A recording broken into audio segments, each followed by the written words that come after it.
Hi friends, welcome to Shami's Kitchen. എല്ലാവർക്കും സുഖാണല്ലോ. ഇന്ന് നമ്മൾ തയ്യാറാക്കുന്നത് വളരെ സിമ്പിൾ ആയിട്ടുള്ളതും വളരെ ടേസ്റ്റി ആയിട്ടുള്ള നല്ലൊരു സൈഡ് ഡിഷ് ആണ്. ദോശയ്ക്കും അപ്പത്തിനും ഇഡ്ലിക്കും എല്ലാം നമുക്ക് സൈഡ് ഡിഷ് ആയിട്ട് കഴിക്കാൻ പറ്റുന്ന വളരെ ടേസ്റ്റി ആയിട്ടുള്ള നല്ലൊരു കറിയാണ്. എന്നാൽ ശരി, ഇതെങ്ങനെയാണ് തയ്യാറാക്കുന്നത് നോക്കാം. പാൻ ഒന്ന് ചൂടാകുമ്പോഴത്തേക്കും ഇതിലേക്ക് നമുക്ക് ഒരു 2 ടേബിൾ സ്പൂൺ അളവിൽ വെളിച്ചെണ്ണ ചേർത്ത് കൊടുക്കാം. കൂടെ തന്നെ ഒരു 1/2 ടീസ്പൂൺ അളവിൽ കടുക് കൂടി. കടുക് ഒന്ന് പൊട്ടി വരുമ്പോഴത്തേക്കും ഇതിലേക്ക് നമുക്ക് 1/2 ടീസ്പൂൺ അളവിൽ ജീരകം ചേർത്ത് കൊടുക്കാം. ചെറിയ ജീരകമാണ് ചേർത്തിരിക്കുന്നത്. കൂടെ തന്നെ ഒരു 1/4 ടീസ്പൂൺ ഉലുവ കൂടി ചേർക്കുകയാണ്.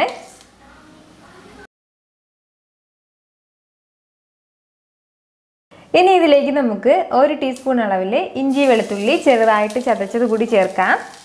ചെറുതായിട്ട് അരിഞ്ഞിട്ട് ചേർത്താലും മതിയാവും. കൂടെ തന്നെ ഒരു ചെറിയ പച്ചമുളക് വട്ടത്തിൽ അരിഞ്ഞിട്ട് എടുത്തിട്ടുണ്ട്, അതുകൂടി ചേർക്കുകയാണ്. ആ ഇഞ്ചിയുടെയും വെളുത്തുള്ളിയുടെയും ആ ഒരു പച്ചമണം മാറുന്നത് വരെ മാത്രം നമ്മളൊന്ന് വഴറ്റി കൊടുത്താൽ മതിയാവും. ഈ ടൈമിൽ തന്നെ നമുക്കിതിലേക്ക് 2 വറ്റൽമുളക് കൂടി ചേർക്കാം. അപ്പോൾ നമ്മുടെ ഇഞ്ചിയുടെയും വെളുത്തുള്ളിയുടെയൊക്കെ ആ ഒരു പച്ചമണമൊക്കെ മാറിയിട്ട് വന്നിട്ടുണ്ട്. ഇനി നമുക്കിതിലേക്ക് സവാള ചേർത്ത് കൊടുക്കാം. ഞാനിപ്പോൾ ഒരു സവാള എടുത്തിട്ടുണ്ട്, ചെറുതായിട്ട് അരിഞ്ഞിട്ട് വെച്ചിരിക്കുകയാണ്. ചെറിയ സവാളയാണ് എടുത്തിട്ടുള്ളത്. വലിയ സവാളയാണെന്നുണ്ടെങ്കിൽ പകുതി മതിയാവും. ഈ സവാള നല്ലതുപോലെ ഒന്ന് വഴണ്ടിട്ട് വരുന്നത് വരെ നമ്മളൊന്ന് വഴറ്റി കൊടുക്കണം. കളറൊന്നും ഒരുപാട് ചേഞ്ച് ആവണ്ട, അത്രയും വരെ നമ്മൾ വഴറ്റേണ്ട ആവശ്യമില്ല. ഇച്ചിരി കുഴഞ്ഞിട്ട് വരുന്നത് വരെ മാത്രം നമ്മളൊന്ന് വഴറ്റി കൊടുത്താൽ മതിയാവും. ഇതിപ്പോൾ നമ്മുടെ സവാള നല്ലതുപോലെ വഴണ്ടിട്ട് വന്നിട്ടുണ്ട്. ഇത് ഇത്രയും മതിയാവും. ഈ ടൈമിൽ നമുക്കിതിലേക്ക് തക്കാളി ചേർത്ത് കൊടുക്കാം. ഞാനിപ്പോൾ ചെറിയ തക്കാളിയിൽ 2 തക്കാളി എടുത്തിട്ടുണ്ട്, അത് ചെറുതായിട്ട് അരിഞ്ഞിട്ട് വെച്ചിരിക്കുകയാണ്. അതുകൂടി ചേർത്തിട്ട് നമുക്കിത് നല്ലതുപോലെ ഒന്ന് വഴറ്റിയെടുക്കാം. നമ്മുടെ തക്കാളിയെല്ലാം നല്ലതുപോലെ വഴണ്ടിട്ട് സ്മാഷ് ആയിട്ട് വരണം, അതുവരെ നമ്മളിതൊന്നും ഇതുപോലെ വഴറ്റി കൊടുക്കണം. ഇതെല്ലാം നമ്മളൊരു മീഡിയം ഫ്ലെയിമിൽ വെച്ചിട്ട് ചെയ്തെടുത്താൽ മതിയാവും. തക്കാളി എല്ലാം ഇതുപോലെ ഒരു പകുതി അളവിലൊന്ന് വഴണ്ട് വന്നാൽ ഇനി നമുക്കിതിലേക്ക് മസാലകൾ ചേർത്ത് കൊടുക്കാം.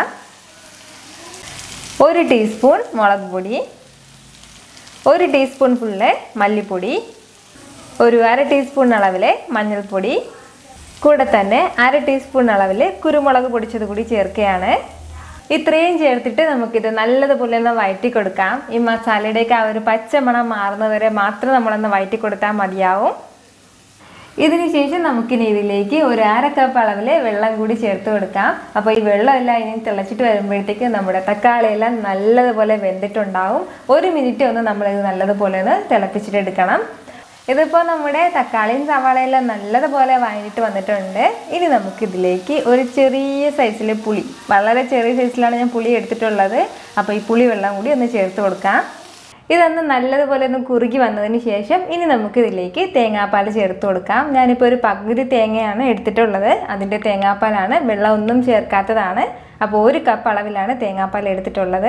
ഇതുകൂടി ചേർത്തിട്ട് നമുക്കിത് നല്ലതുപോലെ ഒന്ന് മിക്സ് ചെയ്ത് കൊടുക്കാം. കൂടെ തന്നെ കുറച്ച് കറിവേപ്പിലയും ആവശ്യത്തിന് ഉപ്പും കൂടി ചേർക്കാം. ഇതിനി 1 മിനിറ്റ് നല്ലതുപോലെ ഒന്ന് തിളയ്ക്കണം. ഒരുപാട് തിളയ്ക്കേണ്ട ആവശ്യമില്ല. നമ്മൾ തേങ്ങാപ്പാൽ ഒഴിച്ച് കഴിഞ്ഞാൽ പിന്നെ ഒരുപാട് തിളയ്ക്കേണ്ട ആവശ്യമില്ല. ഫൈനലി നമുക്ക് വേണമെന്നുണ്ടെങ്കിൽ കുറച്ച് മല്ലിയില കൂടി ചേർത്ത് കൊടുക്കാം. ഇത് ഓപ്ഷനിലാണ്, വേണമെന്നുണ്ടെങ്കിൽ മാത്രം ചേർത്താൽ മതിയാവും. ഇത്രയേ ഉള്ളൂ, നമ്മുടെ വളരെ വളരെ ടേസ്റ്റി ആയിട്ടുള്ള കറി റെഡി ആയിട്ടുണ്ട്. ഇത് നമുക്ക് ദോശയുടെ കൂടെയും അപ്പത്തിൻ്റെയും ഇഡ്ലിയുടെ കൂടെയൊക്കെ കഴിക്കാവുന്നതാണ്. ഉറപ്പായിട്ട് നിങ്ങളിത് ട്രൈ ചെയ്ത് നോക്കണം, നിങ്ങൾക്കിത് നല്ലതുപോലെ ഇഷ്ടമാവും. അപ്പോൾ നമ്മുടെ ഫേസ്ബുക്കിൽ ഇതുവരെ ഫോളോ ചെയ്യാത്തവർ ഫേസ്ബുക്കിലൊന്ന് ഫോളോ ചെയ്തേക്കണം. കൂടെ തന്നെ ഇൻസ്റ്റാഗ്രാമിലും ഫോളോ ചെയ്തേക്കണം. നമ്മുടെ റെസിപ്പീസ് എല്ലാം നമ്മളതിൽ അപ്ലോഡ് ചെയ്യുന്നതായിരിക്കും. ഈ വീഡിയോ നിങ്ങൾക്ക് ഇഷ്ടമായാൽ ലൈക്ക് ചെയ്യാനും ഇത് മറ്റുള്ളവർ കാണണമെന്ന് ആഗ്രഹിക്കുന്നുണ്ടെങ്കിൽ ഷെയർ ചെയ്യാനും സബ്സ്ക്രൈബ് ചെയ്യാനും മറക്കരുത്. വീണ്ടും നല്ലൊരു റെസിപ്പിയുമായിട്ട് വരുന്നവരേക്കും ബൈ ഫ്രം ഷമീസ് കിച്ചൻ.